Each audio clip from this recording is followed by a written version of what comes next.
ก็เลยอยากจะเอาเหตุของการเฮ็ดบุญปรากฏอยู่ในพระไตรปิฎกเล่มที่25ในเมตตาสูตรพระอานนท์ได้กล่าวเบื้องต้นก่อนว่าพระสูตรนี้พระสัมมาสัมพุทธเจ้าเป็นผู้แสดงโดยพระองค์เองและก็เราพระอรหันต์ทั้งหลายก็ได้กล่าวเรื่อยมาอยู่หลายเทื่อหลายครั้งหลายคราวในพระสูตรนี้มีเนื้อหาสาระเป็นพุทธพจน์ว่ามาภิกขเวปุญญานังพยิทธะสุขเสตังอธิวัจนังเป็นอาทิดูก่อนท่านผู้เห็นภัยในวัฏฏะท่านทั้งหลายอย่าย่านบุญบุญนี่เป็นชื่อของความสุขเฮาตถาคตนี่ได้สั่งสมบุญญาธิการได้เจริญเมตตาตลอด7 ปีเมื่อละอัตภาพแล้วไปเกิดเป็นท้าวมหาพรหมนาน7 มหากัปเมื่อเกิดเป็นท้าวมหาพรหม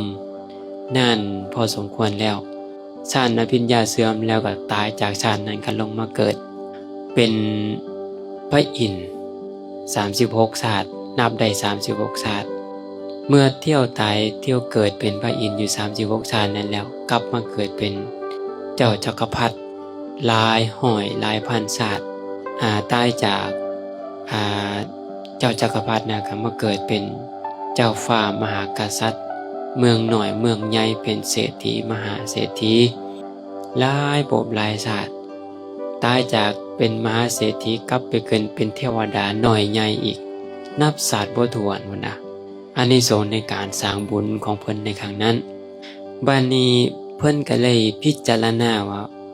ด้วยบุญกุศลอีหยังที่ทำให้เพิ่นเกิดเป็นท้าวมหาพรหมผู้วิเศษเป็นท้าวสักกะเป็นพระอินทร์อยู่สวรรค์ชั้นดาวดึงส์เป็นจอมราชาของทวยเทพชั้นดาวดึงส์เกิดเป็นเจ้าจักรพรรดิตั้งหลายห้อยหลายพันชาติเป็นเจ้าฟ้ามหากษัตริย์เป็นเจ้าประเทศราชในเมืองต่างๆนับบ่ถ้วนพุ่นก็แสดงว่าหลายอีหลีเพิ่นก็สรุปได้ว่ามีอยู่3 ข้อธรรมะที่เพิ่นเฮ็ดนั่นนอกจากเพิ่นจะเจริญเมตตาแล้วมีอยู่3 ข้อ 1. ผลของการให้ทานของเพิ่นประการที่ 1ประการที่ 2ผลของการฝึกฝนอบรมจิตใจก็คือผลของการข่มใจเอื้อนว่าธรรมะ 3. ผลของการสังร่วมจิตบ่ให้ยินดียินร้ายในบาปอกุศลอีกอย่างหนึ่งว่าสัญญามะสังร่วมในอินทรีย์3 ข้อนี้ที่เพิ่นเฮ็ดมาเรื่อยๆจนว่าบ่ตกต่ำเลยเกิดเป็นท้าวมหาพรหมเกิดเป็นพระอินทร์เป็นเจ้าจักรพรรดิหลายห้อยหลายพันชาติแล้วก็เกิดเป็นเศรษฐีมหาเศรษฐีในภพต่างๆอันนี้คือพระพุทธเจ้าเป็นคนเล่าประวัติของเพิ่นก็คือ 1. ผลทานข้อที่ 1ผลทานเรื่องผลทานนี่เฮาก็ได้เฮ็ดมาหลายแล้วแต่ว่าถ้าจะเทียบกับพระโพธิสัตว์ที่เพิ่นสั่งสมบุญญาธิการนี่ก็ถือว่าน้อยเพราะว่าพระโพธิสัตว์ที่เพิ่นสั่งสมบุญญาธิการจะมาเป็นพระพุทธเจ้านั้นเพิ่นต้องให้ลูกเป็นทานให้เมียเป็นทานให้ทรัพย์สมบัติเป็นทานให้อวัยวะเป็นทานให้ชีวิตเป็นทานว่ามหาทานหาอย่างนั่นแหละให้ต่อเนื่องเลยตัดผมเป็นทานให้ลูกหลายกว่าเด็กน้อยในประเทศในโลกนี้ให้ผู้หญิงเป็นทานให้เมียเป็นทานนั้นหลายกว่าผู้หญิงในโลกนี้ให้เลือดเป็นทานก็หลายกว่าน้ำในมหาสมุทรทั้ง4แล้วก็ตัดหัวเป็นทานถวายเป็นพุทธบูชาแก่พระพุทธเจ้าองค์ก่อนๆโน้นเนินมาก็หลายกว่ามะพร้าว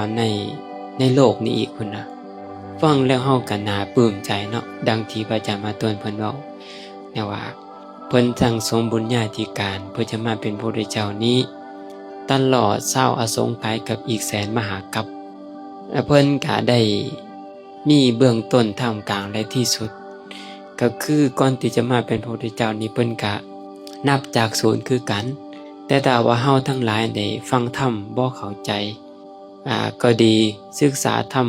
ก็บ่เข้าใจก็ดีก็บ่ต้องน้อยอกน้อยใจเพราะว่าทุกคนหาก็เดินทางบางคนอาจจะเดินทางไกลแล้วก็สิเข้าใจในหยังหลายๆอย่างคนที่ฟังธรรมมาดูแล้วก็สิเข้าใจหยังหลายอย่างก็มีพ่อออกคนหนึ่งเนาะบ่ขอออกสื่อเราโพสต์ไว้ใน Facebook เราว่าถ้าว่าสู่สาธยายพุทธมนต์ภาษาบาลีบ่เข้าใจก็สิบ่มีประโยชน์อีหยังถ้ามีพระไตรปิฎกแล้วบ่เปิดอ่านก็บ่เกิดประโยชน์อีหยังอ่านแล้วบ่เข้าใจก็บ่เกิดประโยชน์อีหยังฟังแล้วก็มันก็เหมือนกับว่าย้อนแย้งเนาะคืออยากจะบอกว่าถึงเฮาจะฟังบ่เข้าใจประโยชน์มันจะบ่เกิดตอนนี้แม่นถึงจะจำไว้แต่ว่ามันก็มีประโยชน์ของมันในโตได้ในสมัยครั้งพุทธกาลพระพุทธเจ้าแสดงธรรมให้แก่พ่อคนหนึ่งฟังเรื่องขันธ์5รูปเวทนาสัญญาสังขารวิญญาณเราฟังอยู่2 เทื่อเราบ่เข้าใจแต่ว่าจำได้แต่เมื่อพระพุทธเจ้าปรินิพพานไป100 ถึง 200 ปีพ่อคนนั้นก็กลับมาเกิดเป็นมนุษย์คือเก่าได้ฟังธรรมกันนั้นเป็นการที่2ได้บรรลุเป็นพระอรหันต์เลยบัดไสว่าฟังเทศบ่เข้าใจเลยสิบ่เกิดประโยชน์เกิดหรือบ่เกิดหรือบ่เกิดก็บอกนี่เนาะเกิดแน่เขาบอกซอยกันแน่เนาะอันนี้ก็คือการได้เป็นหยังคือสรุปง่ายขนาดนั้นเน้นละเอิ้นว่าเฮาศึกษาธรรมนี่บ่ใส่พิจารณาเนาะเกิดคือกันอ่านพระไตรปิฎกบ่เข้าใจก็บ่เป็นหยังเพราะไอ้หยังมันต้องใช้เวลาเด้บ่เข้าใจมื้อนี้มื้อหน้าก็จะเข้าใจเวลาเฮาขึ้นบ้านเฮาสิกระโดดขั้นที่2หรือที่3ก่อนขั้นที่1ก่อนอ่านบ่เข้าใจก็บ่เป็นอีหยังไผสิว่าอีหยังเฮาอย่าไปตัดสินคนอื่นโดยการเข้าใจของตนเอง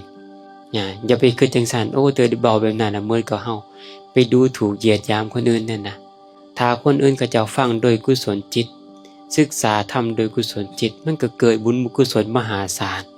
พระพุทธเจ้าเพิ่นสั่งสมบุญญาธิการ20อสงไขยกับอีกแสนมหากัปในการสั่งสมบุญญาธิการในการฝึกฝนอบรมตนเองและกาพระอัครสาวกซ้ายขวาสั่งสมบุญญาธิการ1อสงไขยกับอีกแสนมหากัป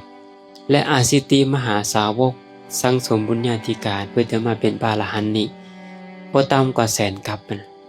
ก็เพิ่นจะฮอดแสนกัปเพิ่นก็นับจากศูนย์นี่หมดแหละบ่แม่นว่าเพิ่นก้าวกระโดดเทื่อละ100 200บ่แม่นบ่ลักษณะแบบนั้นที่อาตมาว่าก็รู้สึกว่าเฮานี่บ่เข้าใจนะบ่เข้าใจนะเป็นหยังคนบางคนฟังเทศน์แล้วจึงเข้าใจโลดก็เพราะว่าเขาสั่งสมบุญญาธิการมันโดดนี่หมดแหละฟังมาเทื่อเป็น2เทื่อ3เทื่อ10เทื่อ20เทื่อเป็น100เทื่อเป็น200เทื่อเด้แม่มีออกมานั่งอยู่นี่แหละครูบาอาจารย์ก็คือกันบ่แม่นว่าเฮาจะหากระสางมามื้อนี้2มื้อนี้มันสั่งสมมาอดีตแต่ที่ผ่านมานี่มันหลายภพหลายชาติแล้วเด้แม่นบ่หลายดนใดบ่แม่นแต่มาเฮามีเหตุมีปัจจัยให้มาสร้างอีกอีกประการที่1ว่าเรื่องทานเนาะขอผ่านไปก่อนเรื่องนี้ตอนที่2ธรรมะก็คือความคมใจฝึกใจก็คือว่าก่อนที่เฮาจะมาฝึกฝนนี่1ยกตัวอย่างว่าเรื่องการให้ทานแล้วเฮาหากระให้นี่บ่เฮาสิให้แต่ชาติเดียวนี่บ่แม่นเฮาให้มาหลายภพหลายชาติแล้วและศีลเฮาหากะรักษาบ่แม่นเฮารักษามาโดนแล้วเคยเฮ็ดมาโดนแล้วแม้แต่การบวชของเฮาเป็นครูบาอาจารย์เป็นพ่อขาวญาติโยมก็คือกันแล้วหากะเฮ็ดบ่แม่นเฮ็ดมาโดนแล้วจากการเจริญเมตตาภาวนาได้เฮ็ดมาโดนแล้วบ่แม่นหากะเฮ็ดมื้ออื่นมื้อวานนี้2มื้อ3มื้อเป็นอันเดือน2เดือนบ่แม่นถ้าว่าหากะเฮ็ดนี่บ่โอ้ยมันบ่ได้ดอกการเจริญสมาธิการรักษาศีลเฮ็ดยากเด้ถ้าเว้าแล้วเป็นหยังคือเฮ็ดง่ายแท้ย้อนว่าเฮ็ดมาโดนแล้วแม่นบ่มีหกจุ้ยถ้าสมมุติเฮาบ่เคยให้ทานในเพศแม่นนี่โอ้ไปเฮ็ดได้ง่ายนี่นะ กว่าเฮาจะบริจาคเงินเพื่อละ10 20เป็นแสนเป็นล้านเฮ็ดเป็นเจ้าภาพกฐินนี่คือกันมันบ่ได้เฮ็ดง่ายๆได้เหมือนนางวิสาขาปรารถนาที่จะเป็นอุปถากพระพุทธเจ้านี่แสนกับตั้งแต่พระพุทธเจ้าพระนามว่าปทุมมตระพุ่นน่ะเบิ่งดูนะไกลขนาดนั้นจึงมาเป็นผู้เลิศในการเป็นผู้อุปถากพระพุทธเจ้าถวายทานแก่พระสงฆ์เมื่อว่ามันเงื่อนง่ายเด้อันนั้นจึงบอกว่ามันต้องฝึกเกินว่าแหละต้องฝึกอื่นๆอีกเนาะในการฝึกฝนนะบัดนี้เรื่องการฝึกฝนตัวนี้ธรรมะนี่นะหรือจักคมใจนี่ต้องเฮ็ดอยู่เรื่อยๆไม่ออกหลักกะดังที่พอทานสมบูรณ์เพิ่นบรรยายเมื่อคืนนี้เว้าเมื่อคืนนี้เพิ่นว่าเฮาต้องรู้จักโกรธกาตนเองรู้จักสังร่วมเบิ่งว่าเฮามีธรรมะขอใดจำธรรมะขอใดแน่จำอีหยังได้แน่นะพอที่จะมาประพฤติปฏิบัติธรรมพอที่จะเอาเป็นอาวุธธรรมะน่ะเป็นอาวุธประหับประหารกิเลสแต่ว่าถ้าเฮาได้ธรรมะแล้วเฮาให้ใช้ประโยชน์ให้เป็นบ่แม่นว่าเฮาเอาไปฆ่าคนอื่นเอาไปข่มคนอื่นไปเบียดคนอื่นไปฆ่าคนอื่นอันนั้นบ่สมควรอันนั้นก็เฮาก็บ่ต่างอีหยังคนอันตพาลได้อาวุธได้ปืนได้สนับมือได้ง่าวได้มีดสัปปะตาเนาะได้แล้วไปฆ่าไปฟันคนอื่นมันก็บ่เกิดประโยชน์อีหยังแต่เฮาได้ธรรมะก็คือการเฮาให้มาเพื่อไปกำจัดกิเลสของเฮาเอาไปฆ่ากิเลสในการฝึกฝนอบรมตนเองได้เฮาศึกษาธรรมในพระไตรปิฎกนี่แต่ว่าเฮาศึกษาแล้วเฮาศึกษาไปแล้วเฮาบ่แยบคายบ่พิจารณาบ่มาปฏิบัตินี่นะมันจะเป็นอาวุธชั้นเลิศในการประหับประหารคนอื่นเอาไปข่มคนอื่น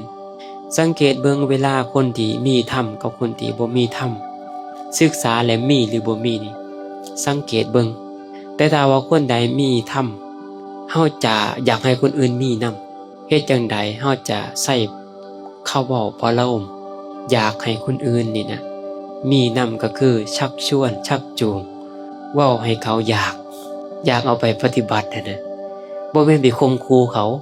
แนะนำพร่ำสอนโดยเมตตาจิตอยากให้เขาเจ้าได้ดีนำอยากได้ประพฤติปฏิบัตินำสังเกตเบิ่งเฮาจะเห็นในพระสูตรในพระไตรปิฎกนี่นะทั้ง45เล่มนี่นะพระพุทธเจ้าเพิ่นแสดงธรรมหรือว่าเราพระอรหันต์หรือว่าภิกษุผู้เป็นบัณฑิตเพิ่นแสดงธรรมเพิ่นจะบ่ข่มเด้เพิ่นจะชักชวนให้เขาเจ้าเห็นดีเห็นงามนำให้เขาเจ้าเกิดความอยากแล้วเขาเจ้าจะเอาปฏิบัติเองทำเองแล้วเขาเจ้าจะเปลี่ยนพฤติกรรมเขาเจ้าเองนะลักษณะของเพิ่นแต่ถ้าว่าเฮาไปเว้าไปข่มขู่ไปเบียดเขาเจ้านี่นอกจากจะเป็นศัตรูกันแล้วเขาจะบ่มาขี้หน้าเฮานำเขาก็สิเบื่อจะนายเฮานำเด้มันก็คือเฮาได้ธรรมะแล้วก็ไปฝึกฝนตนเองเฮามีธรรมแล้วชักชวนคนอื่นเฮ็ดนำเฮ็ดตามคนเฮานี่นะถ้าว่าเขาเจ้ามักแล้วนี่เขาจะเปลี่ยนพฤติกรรมเขาเจ้าเองนะบ่แม่นไปด่าไปห้ายไปเว้าเขาเจ้าบ่แม่นอันนั้นคือบ่แม่นวิธีของนักปราชญ์บัณฑิตบ่แม่นวิธีของพระอริยเจ้าเนาะอันนี้ก็คือต้องการฝึกเฮารู้จักการข่มเนาะก็คือว่าเฮาสังร่วมตนเองโกรธกาตนเองหลังจากเฮานับถือพระรัตนตรัยแล้วเฮาได้ฟังเทศน์ครูบาอาจารย์ได้ให้ทานรักษาศีลเจริญเมตตาภาวนาสังรวมตัวนี้นะแล้วเฮาจิตใจของเฮาดีขึ้นแน่บ่เฮาสังเกตเบิ่งกันนะจิตใจของเฮานี่นะดีขึ้นแน่บ่ความโลภของเฮานี่ลดลงแน่บ่กามราคะของเฮานี่ลดแน่บ่ความโลภความโกรธความหลงความขี้ที่ขี้เหนียวความอยากให้อยากจมอยากว่าอยากด่าอยากปล่อยเฮานี่นะมันลดบ่โตความโลภของเฮานี่ลดนี่บ่สินะมีออกเล่าให้ฟังเนาะแต่มากับบ่ได้เห็นกับตาดอกเขาเล่าให้ฟังมีเอาคนหนึ่งเวลาไปงานไปการว่าจังสิเหมือนกับประจานเราเนาะบ่ก็ออกสื่อเด้ว่าเป็นอุทาหรณ์กันแล้วกันว่าเป็นธรรมะครูบาอาจารย์องค์ใดเราก็ฟังเทศน์ฟังธรรมไปเบิดเด้ไปองค์นั้นดีองค์นั้นดัง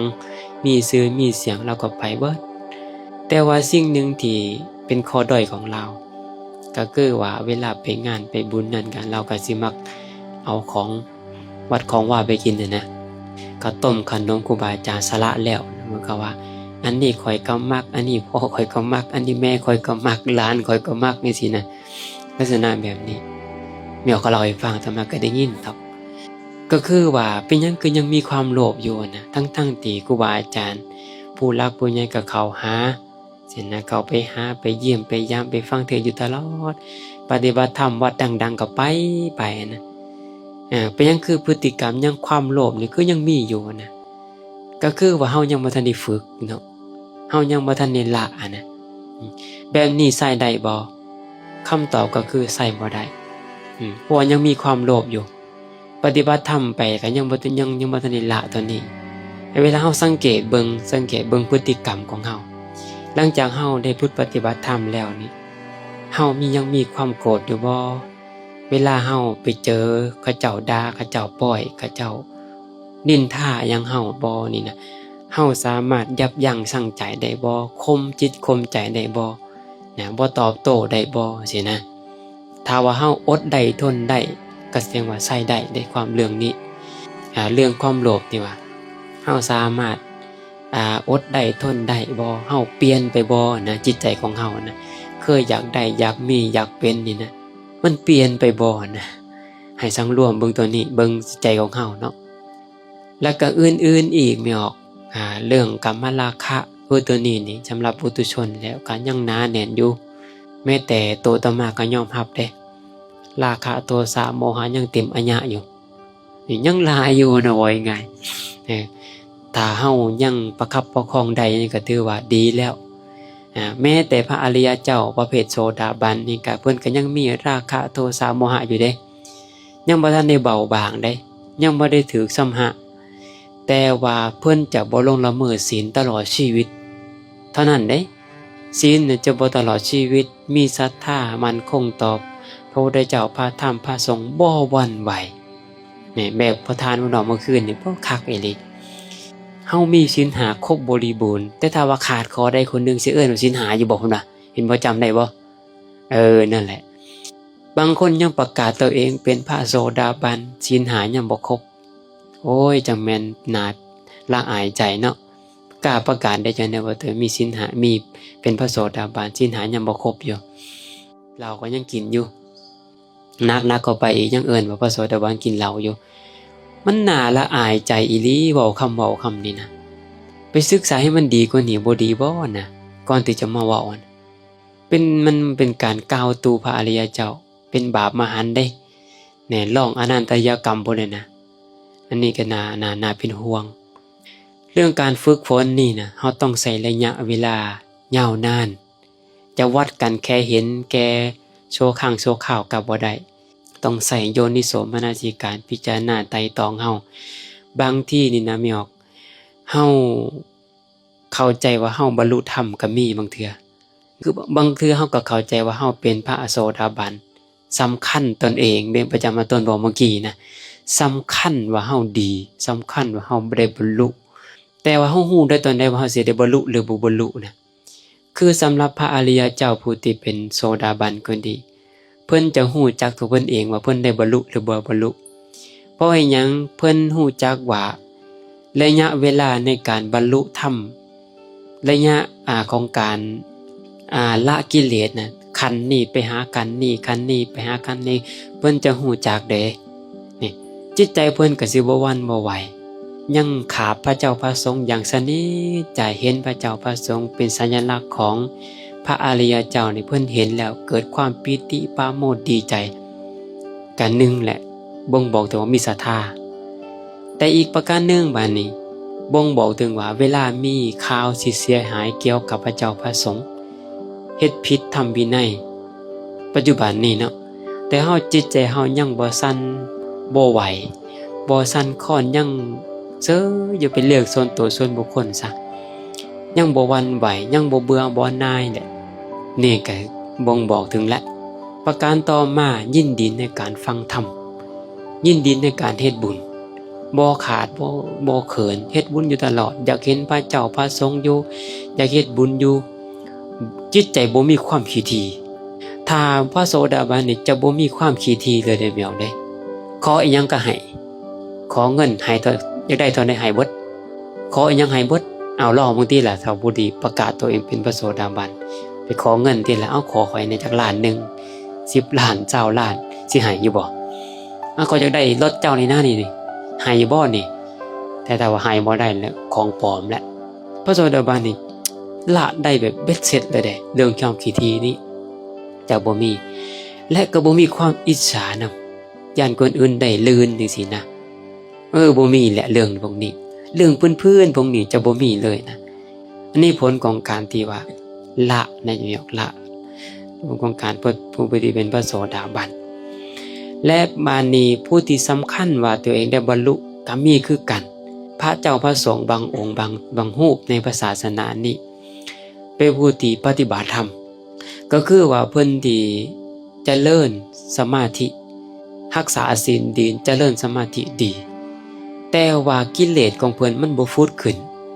ราคะโทสะโมหะของเพิ่นนี่บ่ฟุดขึ้นตลอดระยะเวลา10 ปี20 ปี30 ปีจนเข้าใจตัวเองว่าเป็นพระอริยเจ้าก็มีได้นี่พระพุทธเจ้าเพิ่นจึงตรัสว่าถ้าว่ามีคนถามว่าท่านเป็นพระอริยเจ้าว่าถ้าเพิ่นบอกว่าเป็นพระอรหันต์เป็นพระขีณาสพนี่บ่ปรับอาบัติได้เพราะว่าเพิ่นสำคัญว่าตัวเองบรรลุเพราะว่าเพิ่นเห็นว่าตลอดระยะ10 ปี20 ปี30 ปีนี่กิเลสบ่ฟุดขึ้นมาในจิตในใจเลยเด้เพิ่นบ่เห็นเลยบ่ง่ายกิเลสที่คุณบ่เห็นมันขึ้นเลย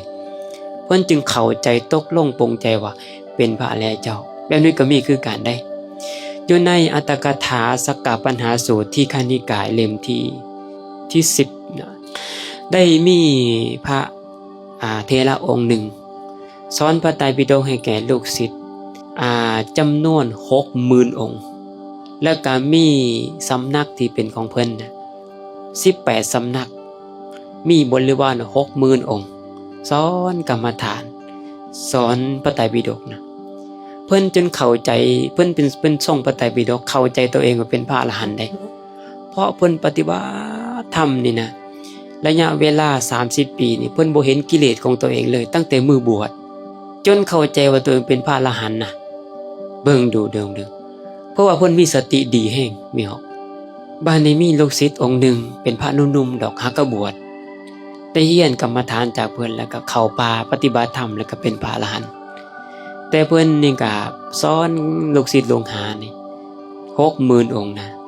แต่ว่าบ่มีองค์ใดได้มาบอกเพิ่นว่าพระอาจารย์ยังเป็นปุถุชนอยู่ได้ก็หน่อยยังบ่แม่นเป็นพระอรหันต์ได้ก็หน่อยกระทำที่สุดแห่งทุกข์เด้อก็หน่อยเพียรพยายามเพื่อกระทำที่สุดแห่งทุกข์เด้อก็หน่อยบ่มีไผมาบอกเพิ่นเลยเด้ธรรมดาว่าพระอรหันต์นี่นะพระขีณาสพนี่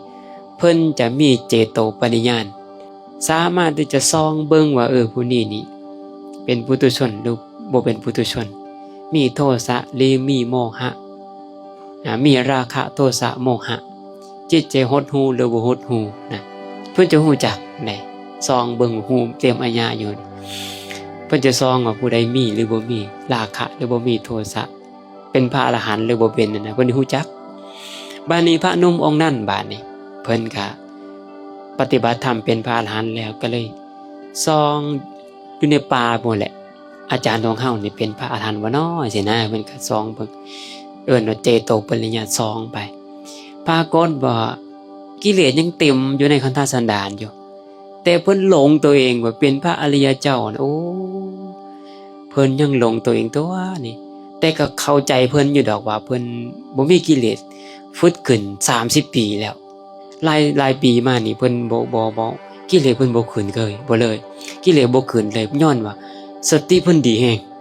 ปฏิบัติดีบอกง่ายๆศีลรักษาดีสมาธิก็ดีปัญญาก็ดีแต่ว่าคือยังว่ามันก็ลงได้เนาะบ่แม่นเรื่องแปลกอีหยังไดเอาละมื้อนี้สิไปสอนอาจารย์ก่อนว่าซั่นนะสิไปบอกเพิ่นก่อนก็เลยเหาะมาจากป่าเพิ่นนะ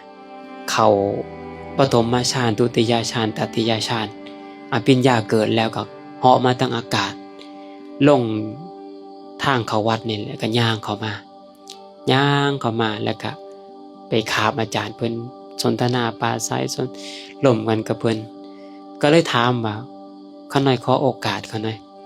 พระอาจารย์กระทำที่สุดแห่งทุกข์แล้วบ่ขะหน่อยสินะเพิ่นก็ตอบอย่างมั่นใจว่าพระอาจารย์ได้กระทำที่สุดแห่งทุกข์แล้วนะโอ้สาธุสาธุนะทำท่าถามสาธุสาธุแล้วก็ขั้นนั้นขะหน่อยขอลาพระอาจารย์เด้อขะหน่อยโอ้สาธุสาธุว่าอยู่ดีมีแห่งไปเด้อเพิ่นก็ถอยไปถอยได้ประมาณ30 เมตรนี่แหละเพิ่นก็เข้าปฐมฌานทุติยฌานตติยฌานอภิญญาเกิดอธิษฐานเนี่ยเป็นสร้างใหญ่บาดเนี่ยซ้ำ10 เมตรนี่แหละแล่นมาอ้อห้องแล่นมากบัดนี้สิมาเหยียบเพิ่นนั่นแหละอาจารย์มันกำลังนั่งอยู่กุฏิน่ะแล่นมากคือสิเหยียบนี่บ่แหละอ้อขอตบหนีซอยเขาแน่แค่นั้นแหละเพิ่นก็ฮู้โตทันทีเลยบาดโอ้ยซอยเขาแน่สร้างสิเหยียบหัวคอยแค่นั้นแหละไหว้พระนมอันนั้นก็อันตรธานหายไปเป็นภิกขุคือเก่าเพิ่นก็ได้สติพอดีว่าป้าเฮาละเข้าใจว่าเฮาเป็นพระอริยเจ้าเป็นพระขีณาสพแล้วป้าโตปานนี้แล้วเฮายังเป็นปุถุชนอยู่ว่าซั่นนะเพิ่นเห็นพระองค์นั้นกลับมาแล้วก็มาขาบบัดนี้ข้าน้อยทดสอบพระอาจารย์มาสำเนียงให้พระอาจารย์ฮู้โตข้าน้อยว่าซั่นบานแล้วก็ขาบคอเข้ามาเพิ่นโอ้ยบ่เป็นหยังว่าซั่นนะเจ้ามาก็ดีแล้วขอจะได้ฮู้สึกโตว่าซั่นบ้านนี้เพิ่นก็เลยเข้าไปกุฏิเพิ่นนั่งเพ่งฮู้จักแล้วว่าโตกิเลสมันอยู่ไสว่าซั่นนะฮู้แล้วอันนี้พอเพิ่นส่งปไตยปิฎกพุ่นได้ซะเพิ่นก็ฮู้กิเลสตัวเองแม่นบ่ล่ะโอ้เพิ่นก็เลยเพ่งไปโอ้ดนได้บ่ฮอดชั่วโมงซ้ำบรรลุเป็นพระอรหันต์เลยบาดนี้เปิดประตูออกมาเพิ่นก็บอกแล้วว่าบัดนี้เป็นของแท้ได้สำเร็จเป็นพระอรหันต์อีหลีบัดนี้นะเพิ่นว่ากล้าปฏิญาณตนเลยว่ากระทำที่สุดแห่งทุกข์แล้วนี่แหละมีออกจังซี่ค่ะเฮาต้องมีการฝึกฝนคือว่าอันแหละถ้าว่าเฮาบ่ฮู้จักกิเลสของตัวเองนี่ก็ยากลำบากได้ที่จะพัฒนาตนเองเนาะเหมือนคำบอกของประธานเพิ่นว่าเมื่อคืนนี่แหละนะเอาข้อที่3บัดนี้เอาจังน้อยได้เวลาแล้วสัญญมะก็คือสังร่วมใจบ่ให้บาปอกุศลเกิดในตาหูดังลิ้นกายใจเมื่อเฮาเห็นได้ยินได้สัมผัสกะบ่ให้ยินดียินร้ายในสิ่งที่มันเกิดกับเฮานะหรือว่าสังร่วมก็คือสังวรประทานเนาะอยู่ในสมปทาน4นะก็คือสังวรประทานเพียรพยายามบ่ให้บาปอกุศลเกิดขึ้นในทั้งตาหูดังลิ้นแล้วก็ใจเนาะบ่ให้บาปอกุศลมันเกิดยากบ่ก็ยากได้ไผว่ามันง่ายบ่แม่นเรื่องง่ายเลยนี่นะบ่ให้บาปมันเกิดขึ้นนี่โป้มันเป็นเรื่องที่ยากเด้ปุถุชนเฮานี่โอ้ยกิเลสหนาแน่นนี่บาปมันเกิดตลอดเลยมื้อนึงเกิดเป็น10 20เทื่อ30เป็น100เทื่อแม่นบ่ยากคือกันเด้เอา2บาดนี้นะ2ก็คือปหานประทานก็คือเพียรพยายามละบาปที่มันเกิดขึ้นอยู่ในจิตในใจเปรียบเทียบเหมือนกับว่ารักษาบ่ให้เฮามันเกิดอยู่ในหัวเฮาเฮ็ดจังได๋ล่ะแนะนำเด้อแท้ผมคือยังคู่นี่ บ่เกิดเฮาแน่นอนนี่เพียรบ่ให้เฮามันเกิดขึ้นในหัวเฮาเอิ้นว่าสังวรประทานเนาะเพียรบ่ให้บาปมันเกิดก็คือแบบนั้นแหละเปรียบเทียบเด้อเปรียบเทียบ2บาดนี้เพียรพยายามละบาปที่มันเกิดขึ้นแล้วก็คือมีเฮาอยู่ในหัวแล้วเฮ็ดจังได๋ล่ะต้องสระผมแม่นบ่แลต้องสระให้มันสะอาดตลอดนี่วิธีการเด้อวิธีการจำเด้อแต่ว่าเป็นภาษาบาลีมันสิจำยากเนาะ1สังวรประทานเพียรพยายามบ่ให้บาปมันเกิด2ปหานประทานเพียรพยายามละบาปอกุศลที่มันเกิดขึ้นแล้วให้มันเบิดไปในจิตในใจเฮานะประการที่3ภาวนาประทานเพียรพยายามสร้างกุศลให้มันเกิดในจิตในใจเฮาให้มันเกิดขึ้นโดยการเข้าหาสัตตบุรุษฟังธรรมให้ทานรักษาศีลและก็รักษาศรัทธามันให้มันเกิดให้มันคงไว้เนี่ยเข้าหาครูบาอาจารย์ฟังเทศน์แบบอาจารย์มาต้นเพิ่นอธิบายเมื่อกี้นี่ เป็นการสร้างศรัทธาได้ดีที่สุดก็คือการฟังธรรมอาหารมันนะอาหารของศรัทธาก็คือฟังธรรมนะอนุรักษณประทานข้อที่4ก็คือเพียรพยายามรักษากุศลที่มันเกิดขึ้นแล้วให้มันตั้งอยู่ฟังธรรมเข้าหาครูบาอาจารย์พิจารณาและ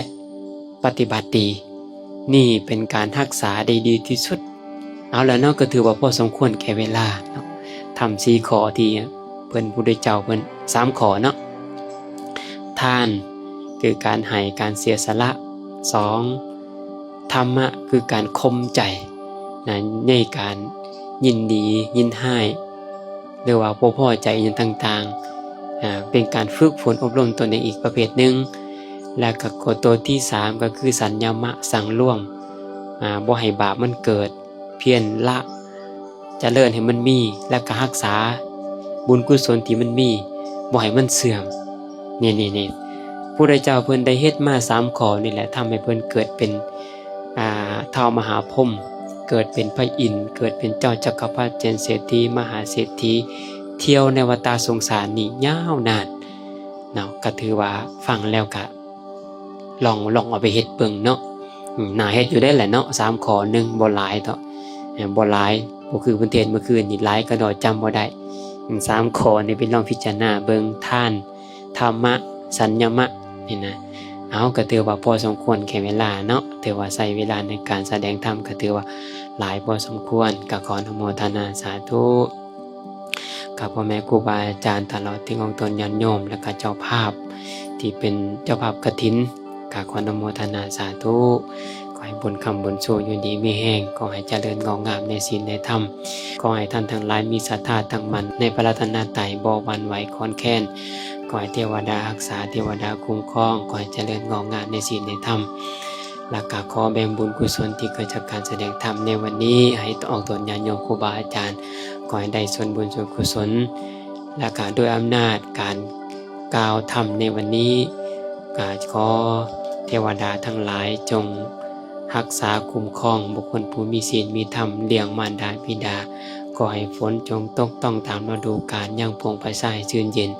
ขอให้บุคคลผู้เป็นใหญ่ในประเทศนี้จงปกครองประชาชนโดยธรรมและกาขอให้ท่านทั้งหลายยินดีพอใจในการ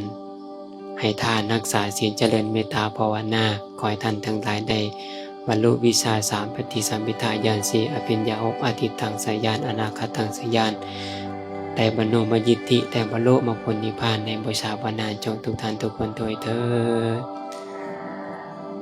ด